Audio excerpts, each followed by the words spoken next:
Hey guys, I'm Maxi, and this is how a Radiant Yoru player thinks.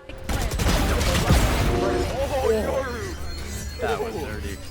Quick disclaimer, in this clip, please excuse the Discord moderator TikTok voice that my friends and I were using. We went through a phase and we were obsessed for a bit. Anyways, in this clip, I'm going to showcase how Yoru's entire kit is insane. There's a 1v2 clutch and just some pure outplay and dominance involved.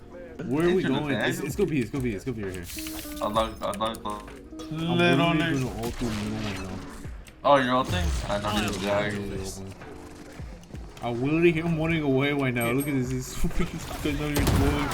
Oh my god. Throw a clone and you get him with the shorty.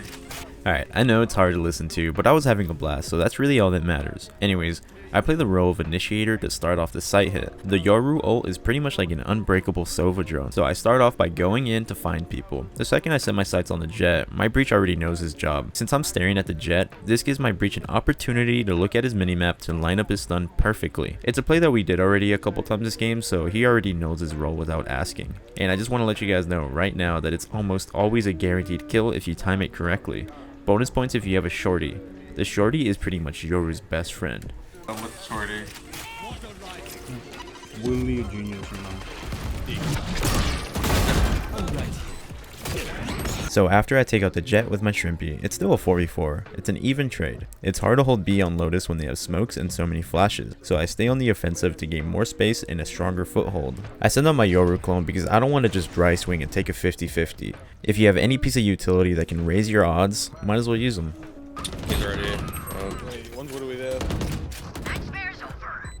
Willie, watch your point. Last player Fucking standing. knew it. Literally. Oh, there, right? I just saw one. Behind you. Time to jump. Literally. Oh, TP's gorgeous. One enemy remaining. Take it. Big teleport.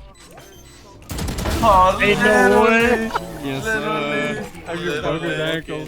That guy's literally going on TikTok.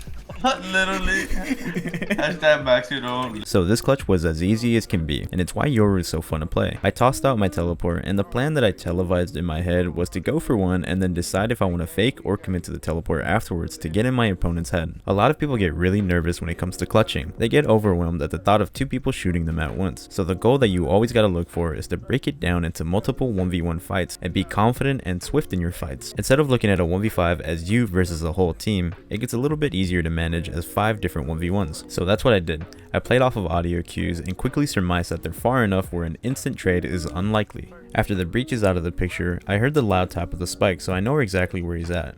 He hasn't made any footsteps, so it'll take him a couple seconds if he wants to sneak up on me. So I faked a TP, and now he's got 2 entirely different angles to worry about. He can't really push because time is against him, so now he's forced to sit, tap the spike again to force me to peek him and gamble which direction I'll be in. He guessed wrong. He might do a B hit. I'm tempted to just kind of sit close to TP. Get out of my way! Yeah, Good, right? harassing garage. Jet's on B. One garage. Jet ran on B. It's gonna be B. Nothing cross yet. Nothing cross. You just broke the trip and then left. They're doing a full B hit right here, so I just want to go for a quick pick and teleport out. I'm pretty much 1 against 4 right here, so if I stay, it'll be far too easy to get collapsed on. It's better to reset and retake 5 versus 5 with my teammates, rather than going for a hero play in this scenario. Ooh, huge dart. And that's how my patience to fight another day paid off. Since I teleported off, it gave me the opportunity for a far safer kill. The dart spotted the enemy, and I just pre-fired where I thought he was going to run into. And just like that, it's a 5v3 in our favor, which is better than if I stayed, and worst case scenario, just left my team in a 4v5. Ooh, huge dart. Oh, they're fighting you guys. Damn. 75. Bean. Yeah, that worked there. Cutting through. Spike planted. Here. Gong. One enemy remaining. W. He's for sure. back side, left side. Yeah. Nice. Holy sh! My bad, Brandon. Having the discipline to teleport and fight another day ended up getting me 4 kills here. In this game, it's incredibly hard to hold down a site solo, considering the billion pieces of utility that you have to overcome on top of hitting your shots. So cut your losses and play with your team. It's better to have a strong retake than a weak site hold. In this clip, I have an egregious whiff. It's one of the worst things I've ever done. But I want you to pay close attention to my composure. It's a trait that'll help you get far in life no matter the task. This helps especially well if you want to rank up in Valorant.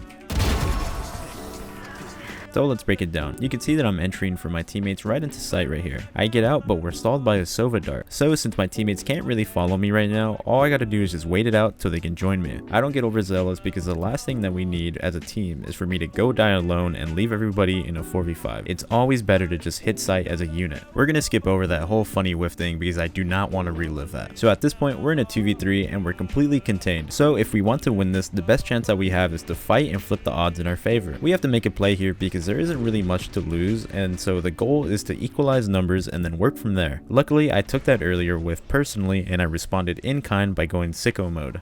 In this next clip, I want you guys to pay attention to how beneficial it is to play with your teammates. It's a team game, so even if you guys aren't really communicating like that, at least make it a habit to position yourself to be able to help each other out. These things, let me kill this guy. Wait, I might actually be... God damn. He's in already.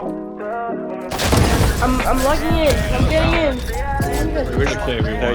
I might be incredible. Y'all crazy.